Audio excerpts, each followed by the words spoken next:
Blessed are ye when men revile you and persecute you and say all manner of evil against you for my name's sake, is what Jesus says towards people who happen to face a great resistance, towards the evil people who are causing problems and trouble and bringing evil towards, towards the evildoers, the people who are bringing evil in people's lives, directly or indirectly, and towards the indifferent, those who are just letting everything fly around without doing a single thing about it.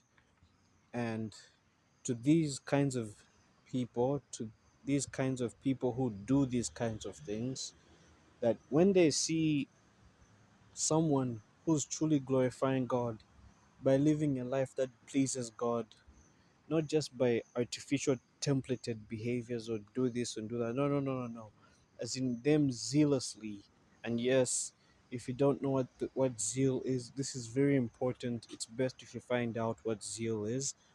If they're living zealously, which is according to Jesus, that practically is hungering and thirsting for God's righteousness and having a healthy respect and reverence towards God's definition of good and evil, which is the beginning of wisdom. For Job says, the fear of the Lord is the beginning of wisdom.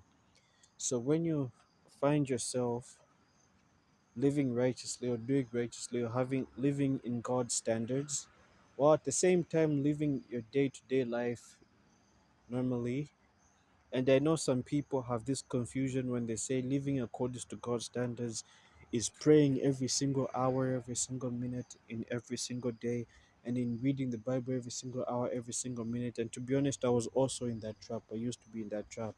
But then the King Solomon, who had the wisdom of God, clearly specified that there is a time for everything.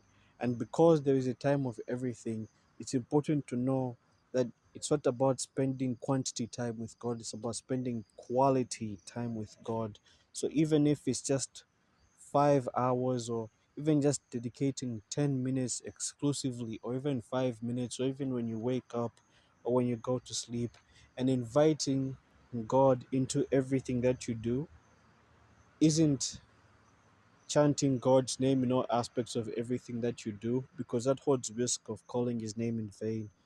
But it's genuinely letting him get involved into every single thing that you're doing in a way in which it is natural.